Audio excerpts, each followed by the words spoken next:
A very good evening to you all and welcome to our second and final edition of News Tonight here on UBC TV this Monday, the 8th day of July 2024. On sign language, it is Senyomo Yusuf and I'm Rukidi Edward Kijanangoma, and we are coming to you live online and on air from Broadcast House here on Nile Avenue. We begin in Kyankwanzi, where President Yoweri Museveni has urged ministers to join him in fighting corruption since the original government accounting officers to fight it have failed. The president acknowledged that corruption has become too much and that he has renewed efforts to directly fight the vice. He was addressing cabinet ministers, permanent secretaries and NRM top leadership at the National Leadership Institute in Kyankwanzi. Philippa Guta reports.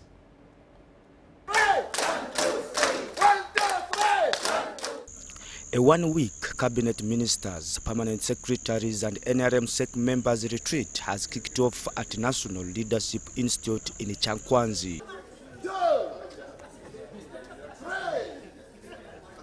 The retreat, happening for the first time, is organized by Public Service. During the retreat, President Museveni, accompanied by the First Lady and Minister for Education Janet Museveni, spent the evening to talk about how he is directly going to fight corruption after the original government officials like permanent secretaries, chief administrative officers and sub-county chiefs have failed. Now that the accounting officers have let themselves down, because the accounting officers, you have not let down anybody, you have let yourselves down. Because this is your mandate. We are coming in directly. This is my person who wrote in directly. We are coming in directly, not indirectly. My secretary, please correct that. We are coming in directly. Apart from the State House Anti-Corruption Unit, I'm also setting up both a tax investigation unit and an accountancy and audit unit. This country of yours has got a lot of money. I'm now convinced that you have a lot of money. First of all, there is under collection of taxes. That group of, I hope you call it the tax pharaoh. He says there is no one who cannot be arrested if evidence is provided, and there should be no bail for corruption suspects. But there was, it seems there was also actual theft, where the money is diverted and doesn't do anything, doesn't even do those small jobs local, just pocketed. So we are following that one up. On account of my experience in the colonial and immediate post-colonial times, I insisted on organizing the people to empower them to defend their interests. Because of what I told you, what I was seeing in the colonial time, when we had this chance to be involved in leadership, that's why I insisted on the RCs, Resistance Council. Why did we have to have LC 3? In her opening remarks, the Vice President Jessica Alupo says cabinet ministers should accept positive and negative criticisms for better service delivery. It is a very good avenue, Your Excellency, for us to share and expose areas where and how we think corruption should be tackled once and for all, or even if it means making amendments for some laws. The Prime Minister, Robin Anabanza, told the President that she will be able to support his idea of fighting corruption. Your Excellency, I commend once again this exercise, particularly because it brings government closer to the people. Cabinet ministers and top government officials welcomed the idea of organizing the retreat, since issues like corruption, land grabbing, and inefficiencies in government officials are rampant. And the objectives of this retreat are mainly four. One, as I've said, we are going to identify the performance shortfalls. get the practical solutions and the time frame and the responsible centers. 2, we are going to impart knowledge and skills on our leaders. So this coming at this time is also good for us to evaluate the impact of the implementation of our manifesto, where we could have made mistakes, where we need to do more, and where we have succeeded, so that by the time we get to the next cycle of election, we know where to improve and how to improve our next manifesto. Philip Aguta for UBC News in Chankwanzi. And the war on corruption goes on. Thanks, Aguta, for that story. Now, the International War Crimes Division in Kampala has set the 13th of August 2024 to deliver judgment in the case against former Lord's Resistance Army Commander Thomas Kwoyelo. Kwoyelo faces 78 counts of war crimes and crimes against humanity. Before this date, court has scheduled the 22nd of July 2024 for prosecution and defense to present their submissions. On the 23rd of July 2024, court assessors will sum up the case, and on the 2nd of August 2024, they will render their opinion. This schedule was confirmed in a document sent by the Deputy Registrar, Her Worship Hatanga Hati Juliet. The judges delivering the ruling include Justice Micheal Erubu, Stephen Mubiru, Duncan Gaswaga, and Andrew Bashaija.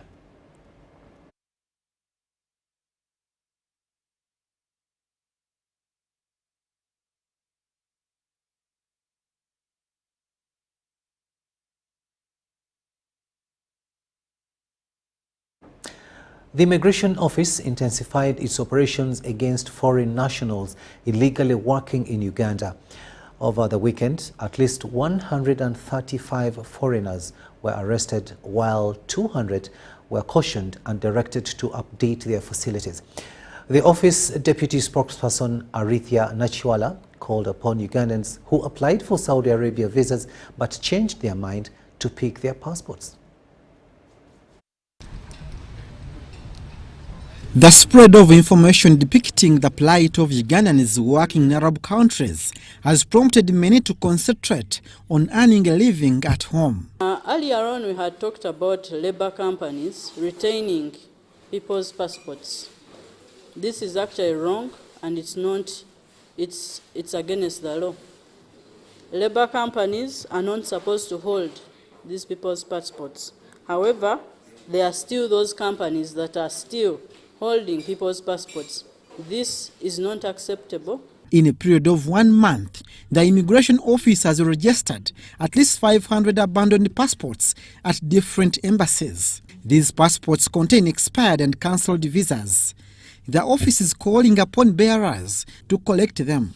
Ugandans who applied for visas to the Saudi Arabian embassy and did not pick them should actually come to Public Relations Office at the headquarters and pick them. There are over 100 passports that were returned back by the Saudi Arabian embassy because these people applied but did not pick their passports. So if you know you went and applied for your visa and did not pick your passport, please come by and pick it. In other operations by the Immigration Office, 135 foreign nationals were arrested for working in Uganda illegally. The arrested ones, however, are in custody and will be taken to court, and relevant penalties will be given. These include fines, imprisonment, deportations, among others. The subjects that were arrested include Eritreans, Ethiopians, South Sudanese, Somalis, Congolese, and Chinese nationals. Meanwhile, Police Flying Squad unit in Kampala Metropolitan arrested 13 suspects over car robberies. These are accused of stealing vehicles and altering their number plates. So this vehicle was impounded the time when these criminals were interrogated, We entered a case of aggravated robbery, and it is being investigated in Kumi. We have 2 suspects with us who went through our investigation process, and as we speak are remanded in Kumi prison, and that is Amoit George and Taika Geoffrey. In Moroto district, police recovered an SMG rifle with 14 rounds of ammunition and 4 suspects arrested. It is believed these have been using the firearm to engage in criminalities like extortion and cattle stealing. Abdul Nasir Lukomwa and Rogers Komagun for UBC. Buganda Road Magistrates Court has charged and remanded an alleged top ADF commander, Swale Abakar, on 4 counts of belonging to a terrorism organization and rendering support to Allied Democratic Forces, ADF. Meanwhile, hearing of the attempted murder case of General Edward Katumba Wamala, murder of his daughter Brenda Nantongo Kayonda, has flopped due to absence of trial judges. 31-year-old alleged top ADF commander Swale Abubakar was extradited from Zambia by Ugandan security operatives. He has appeared before Chief Magistrate Leonard Kaizi at Buganda Road Chief Magistrates Court. Swale Abubakar has been charged with 4 counts of financing terrorism organization ADF, rendering support to ADF, and belonging to Allied Democratic Forces ADF. Nemugula amasawa agali digital, nemugula power banks, n'ebintu ebirala bikozesebwa, era ne muyingiza abantu mu butujju ne mubatwala e Congo, nga mukimanyi nti ekyo kye mwakola kwali kuyamba kubayeekera ba Allied Democratic Forces, ate ng'ekibiina ekyo kya butujju. Mwawa ekibiina kyo ADF eky'obutujju obuwagizi, nga muno mwalimu okuŋŋaanya ssente bayise mobilizing funds, n'okugula ebikozesebwa mu butujju ng'amasaawa, power banka, n'ebintu ebirala bikozesebwa mu bulamu obwa bulijjo, era ne muyingiza abantu mu butujju, ate ne mubatwala e Congo, nga mumanyidde bulungi nti mwali mukola byali bikolwa ebiyamba ekibiina kino eky'abatujju okukola emirimu gyakyo. Prosecution says the alleged offences were committed between 2018 in Uganda, Tanzania, Democratic Republic of Congo, Zambia, and South Africa. Swale Abubakar was not allowed to take plea because this court has no jurisdictions to handle the offences against him. Swale Abubakar is facing these offences with Sulaiman in Subuga, who is in Kitalia government prison, on charges of unlawful possession of firearms. We have information that he is remanded in Kitalia mini-maximum prison on other charges relating to firearm possessions. We pray for production warrant to issue against Sulaiman in Subuga for the next date that court shall give, so that the charges can be communicated to him. The accused Swale Abubakar was remanded to Rosela government prison. Meanwhile, the hearing of the attempted murder case of General Edward Katumba Wamala, murder of his daughter Brenda Nantongo, and driver Luna Kayondo flops. This followed the absence of the 3 trial justices, Andobi Abasaija, Richard Wejuri, and Justice Winfred Nabisinde. Which is that the head of the panel is away, that is Justice Andrew Bashija, is away in Kulu, is sitting in the case of Thomas Koyela, and as far as I know, the case is proceeding. This court is indeed not well constituted, as you have submitted, and considering that one of the judges of the panel is the resident judge of Jinja, there is a need for all the members of this panel, that's myself, Judge Wawire, the resident judge Jinja, and the head of the panel, to sit and agree, or to consult and agree on the next day. The accused who were in court intimated to court to use Luganda, Lusoga during the trial. Court was adjourned, signed by Deborah Namamonde, UBC News. District local government planners from Buganda and Busoga regions have called upon the Equal Opportunities Commission to bridge the gap in the salary disparities, which they say hinders service delivery. This was during a capacity building workshop on gender and equality planning and budget organized by the Equal Opportunities Commission here in Kampala. We have more in this story. The Equal Opportunities Commission used to conduct gender and equity compliance assessments of Uganda's budgetary programs and plans of ministries, departments and government agencies at national level. The Commission will now assess local governments in the budgetary and planning process. And because of little funding, of no funding, we have not been doing the assessment at the local government level. But we thought that before we do the assessment at the local government level, the district planners are key people in the district. Because even in the Uganda and national planning and budgeting process, according to the law, the planning and budgeting starts at local council 1. The Commission has trained district local government planners from Buganda and Busoga regions on gender and equity compliance during planning. So we have called them for a capacity building workshop to actually take them through what is EOC, what is gender and equity planning and budgeting. For us here, we are looking at equalization of opportunities for all Ugandans. The issue of equity is not addressed. The country will have no civil strife.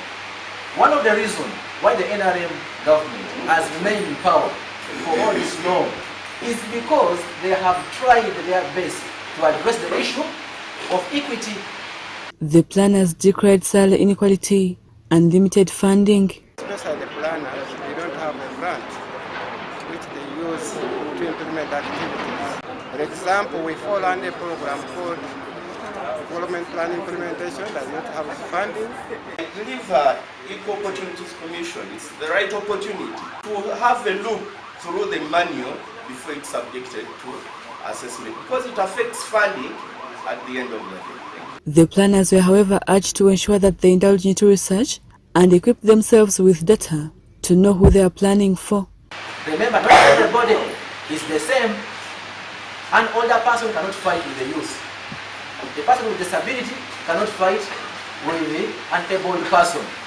So as you are planning, ensure that you exercise some affirmative action at your own level. You can equitably plan and budget for the district when you have disaggregated data. You say how many villages are in the PD district. You see, you just give you give a guide. Rebecca Natongo, Susan Inabugude, UBC News.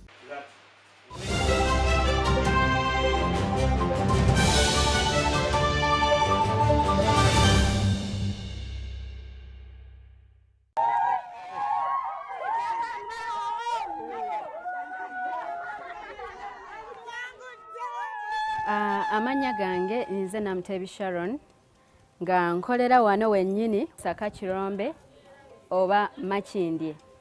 Empangula gye nawanguddemu ssente mbadde nga nkozesa mobile money nga nsindika school fees w'omwana ku ssomero. Okutegeera nti mpangudde, nze mutima neegambye nti kambalinde bamale okujja ndyoke nzikirize nti mpangudde.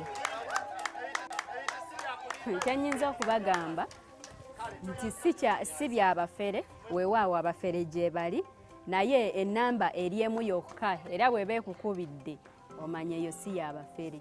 Mpulira bulungi nnyo nnyo nnyo era ndi musanyufu nnyo. Naye MTN mobile money mbebaza nnyo, mwebale nnyo, mwebalire. Together we're unstoppable. Gold. We all want it. That soft yellow glow of a subdued sun in your hands. That precious polish of elegance. To hold it is one thing, but to taste it is everything else. Relish the satisfying taste of a beer, unmatched in quality, unmatched in consistency, and with 23 Global Gold Awards. A beer unmatched in gold.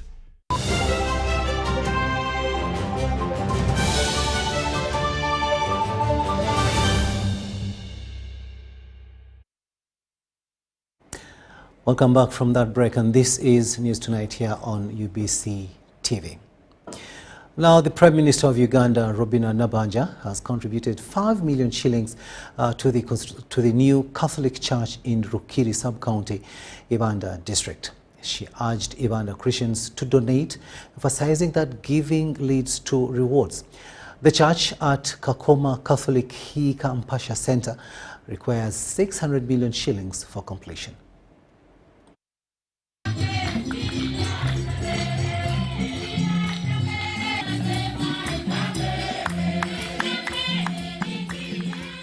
Catholics from Kakoma village in Ruchiri sub-county, Ivanda district, have been making a 3-kilometer journey, many of whom are elderly, young children and the sick, to attend prayers at Mabona Catholic Parish.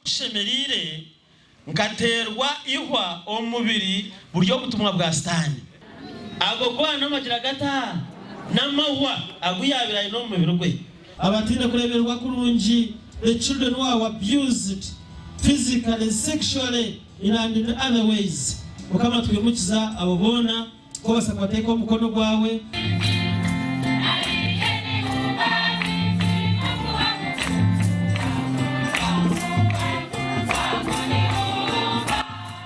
The congregation has started fundraising for the construction of a new church.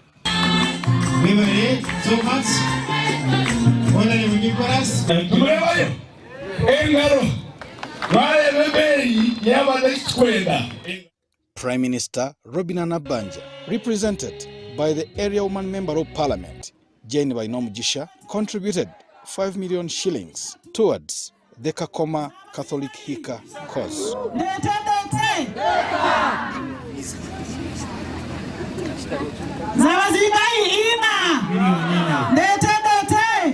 As we embark to the fundraising journey, I urge you, all of you, to dig deep into your pockets and hearts to support this worthy cause. Together, let us build a church that will be a blessing to our community, to Ivanda district at large. The parish priest of Mabona Catholic Parish, Reverend Father Dr. Robert Kakuru, stated that they need approximately 600 million shillings to complete the church. As a church, as a body of Christ, as Christians, the church is here, but we are lacking a structure. There is no single structure. When it rains, they cannot pray. When it is too hot, they are disturbed. A matter of fact, actually, looking at the picture and our dream, we may go up to 600 million shillings to have a wonderful church here, which can accommodate around between 8 and 1,000 people in that church. Because this is an urban area, and we are lucky to have many people. There are so many young people. So that's the church we are looking at. The new church will be located at Kakoma Catholic Hika Mpasha Center under Mbarara Archdiocese. Joseph Buule, UBC. Now, the government of Uganda is making efforts to eradicate foot and mouth disease to increase its meat export on the international market. A chief veterinary officer and commissioner for animal health, Minister of Agriculture, Animal Industry and Fisheries, says that the official opening said this at the official opening of the third IGAD Middle East and North African countries for meat exporters and importers in Entebbe. Eno y'ensisinkano y'abasuubuzi b'ennyama abeegattira amawanga agali mu kagugu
Hi, my name is Rachel Nduhujiri and I am a Ugandan actress and the winner of the Africa Monologue Challenge 2023.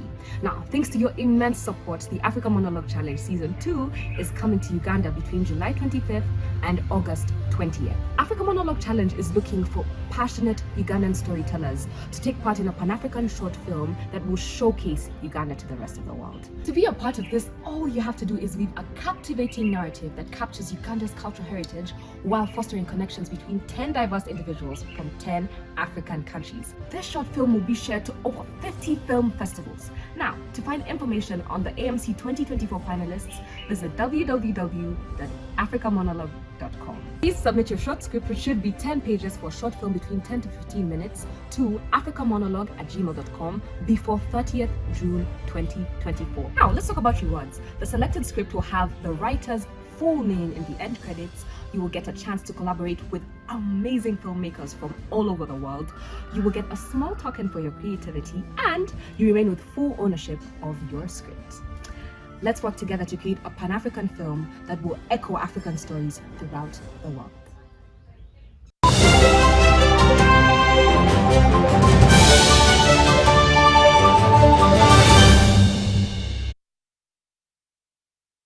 The high-level meeting for meat exporters and importers attracted private sector players from IGAD member states to address regional issues in livestock trade.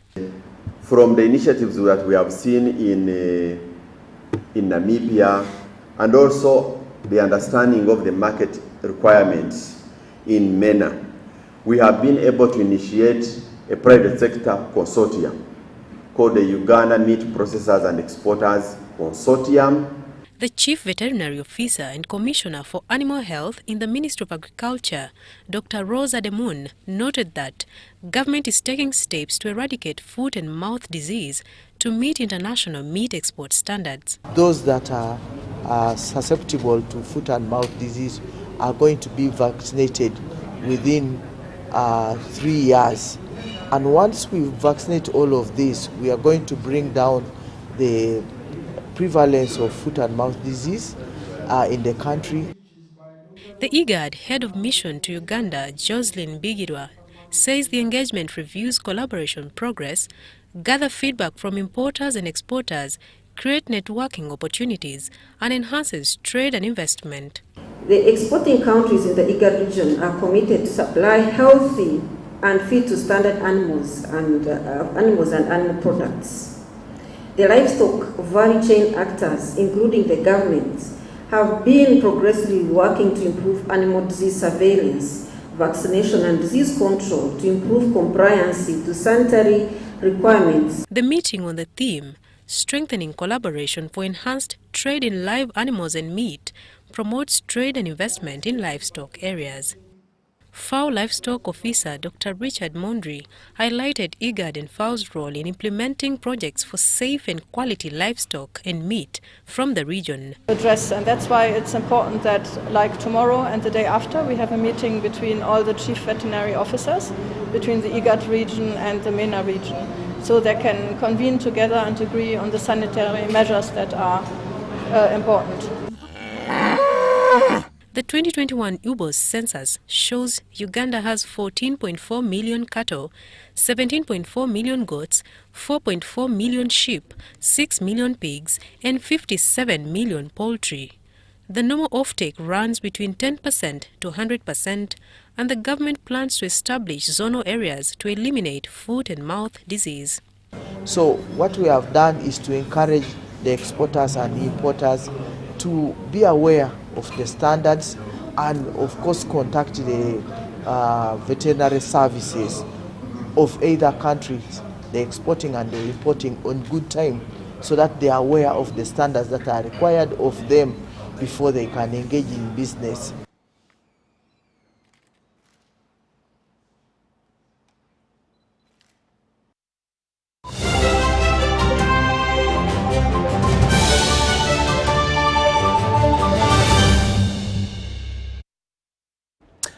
Welcome back. Now let's have a look at the latest in business. And We begin with oil, where Uganda National Oil Company has assured the public that it will give oil marketing companies the most competitive fuel prices, and it is expecting these to be reflected at the pumps.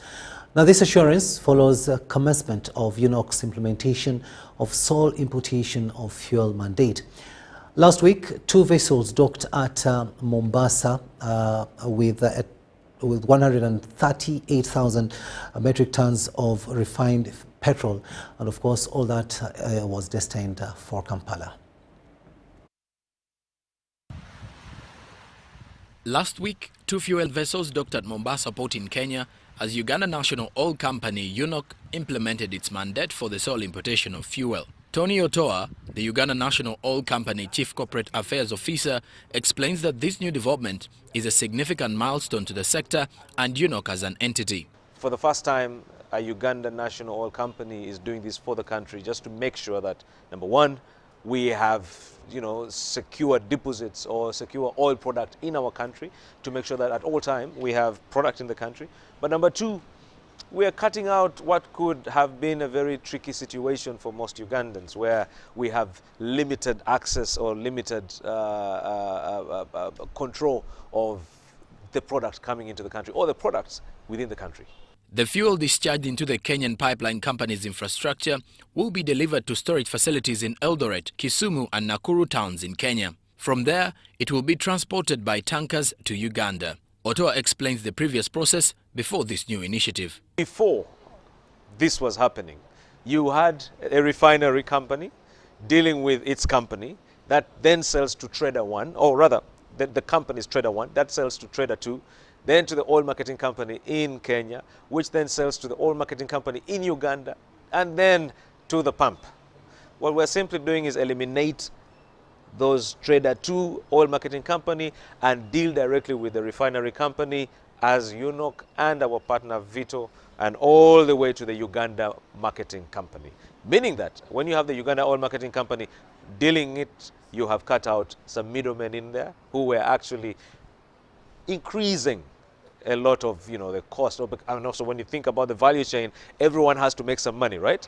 Here we've taken out the people who are making money in the middle to do it as ourselves, as a Uganda National Oil Company.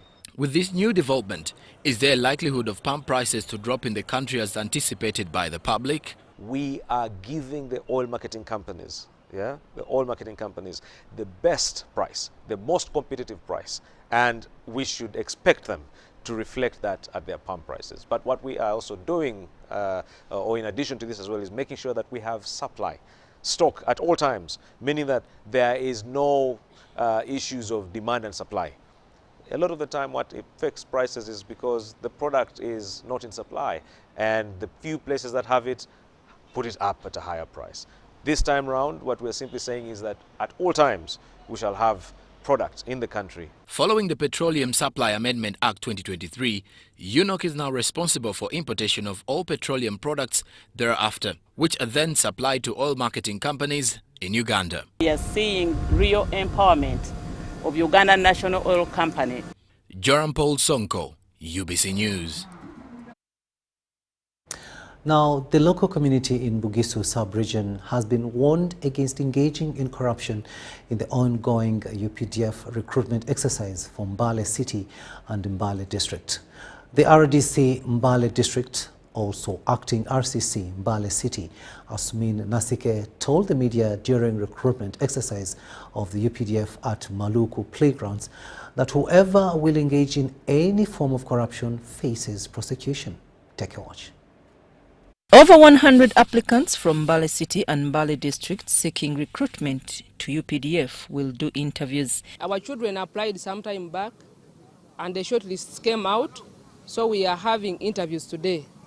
For Mbale District, we expect that at the end of the interviews, we are going to have 49 children who are going to go for training.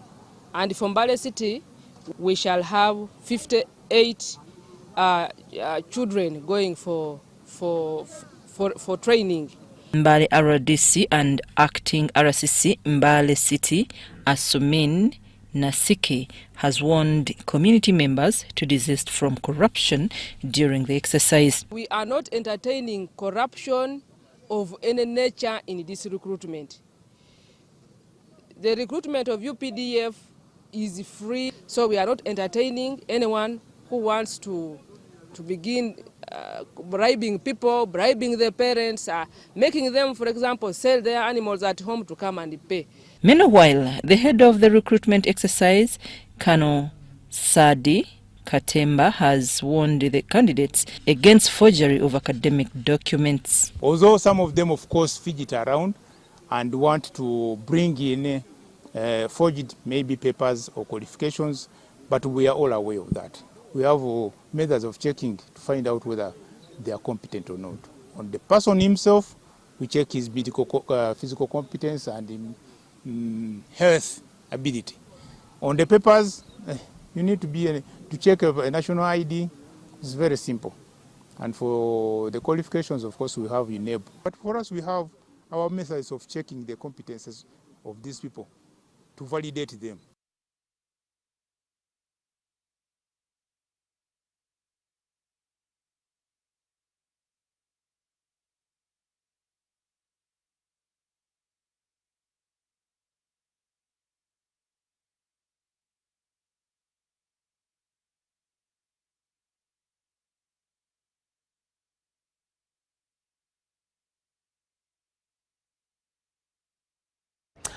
The Katikkiro of Buganda, Charles Peter Mayiga, has recommended people to attend exhibitions to learn new ideas and add to their development.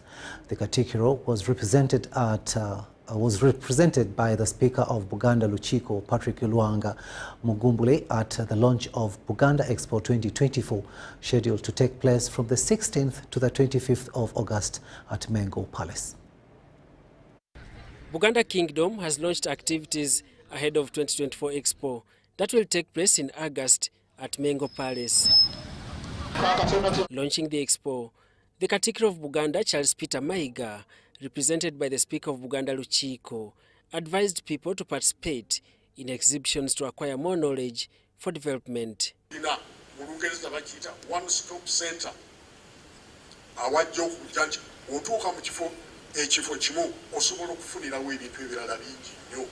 Kakati omwoleso ogwo oguli mu lubiri nti bw'ojja onojja ojja kulaba buli kalonda naye ng'ebirala gyebiri nti otuuka awo n'otunulira kino kisangawa ne bakulagirira gy'okisanga kino kifaanana bwe kiti nti ye ate kirina ekyongerwako. The Minister for Information and spokesperson of the Kingdom, Israel Kazibwe Chitoke, said the outcomes from the exhibition will support street kids. Omulundi guno omwoleso gutunuulidde nnyo okuddiza ku bantu b'Ekkalamojja abeetaaga obuyambi mu kwongera enkulaakulana n'enkolagana wakati w'Obwakabaka n'amawanga amalala. Tuzze tulaba abaana abo abava Ekkalamojja nga bajjudde ku nguudo z'omu Kampala n'embeera gye bayitamu oluusi etali nnyangu. Naye ebibala ebinaava mu mwoleso guno bigendereddwa okuyambamu abaana abo. According to the organizer of the Expo, Moses Lubulwa, alias Luba Events, this year's Expo will attract exhibitors from Uganda and abroad. Gugenda kuba n'aboolesi okuva mu bitundu by'eggwanga ebyenjawulo kubanga gugaziye. Era ssebo omwoleso we tugukolera ekifo kyaffe kye watuwa, ekifo ekyo twakigaziyiza kubanga twabadde tetusobola kujjaawo nga bwe tubadde nga bulijjo. So I'm advising parents, children, uncles, aunties to bring their children for Expo 2024 because it's going to be bigger and better. Some of the exhibitors have already booked places. We have everything that you need to be able to do your farming well. We have seen that a lot of the products available for use and the agri-inputs in the market are not good. You have counterfeits, you have fake products. You don't have a place where a farmer can go to find the products that they need. So at Farmers Center, you have all the products that you need to be able to have your farming profitably. Before the launch, there was inspection of the site and drive from Mengo Palace to Bulange, the Kingdom headquarters. The expo is scheduled to take place from the 16th to 25th August in Kabaka's Palace, Mengo. Sebira Andrew compiled this report.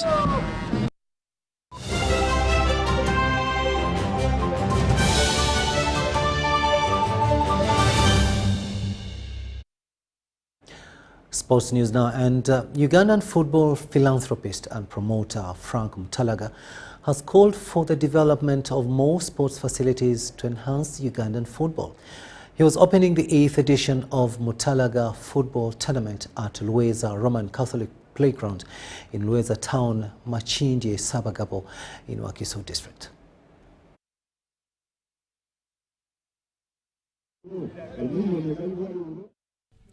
Football promoter Frank Mutalaga says that a lack of a coherent and deliberate policy to construct sports stadiums has hindered genuine football.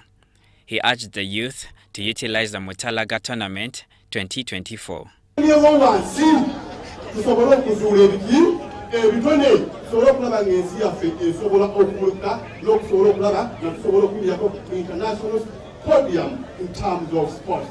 Local leaders in Sabagabo, Makindye, lauded the founder of this tournament for the promotion football in their area.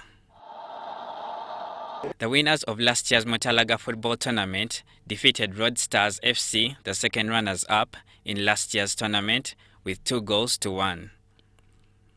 DC United were awarded the Mutalaga Community Shield for their efforts, along with 1 million shillings, while Road Stars FC were awarded 500,000 shillings.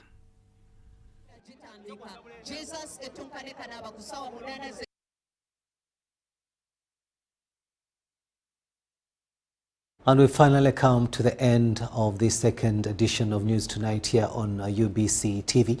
Thank you so much for having kept us company on sign language. It has been Senyomo Joseph and I'm Rukid Edward Kijanangoma wishing you a blessed night.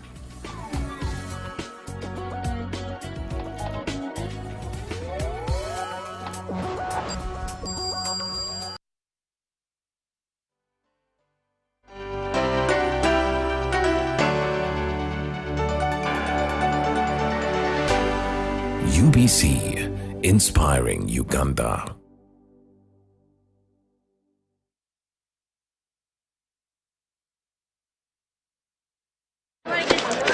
Juko. Yo. Check the shopping, man. What's your secret? Haven't you heard of the parish development model PDM? Yes, I did, but I thought it was just a talk. No, Sebatia. It is real. I and a few friends together formed a circle, accessed money from the PDM, invested in a poultry project, and now things are moving. Juko. I thought I was one of your friends. You are. But you left me behind. I didn't leave you in poverty. What you do, just visit your LC2 chairperson and your parish chief and start the process of economic transformation. Just like that. The parish development model is an initiative from the government of Uganda through the Ministry of Local Government designed to transform all lives of Ugandans for the better.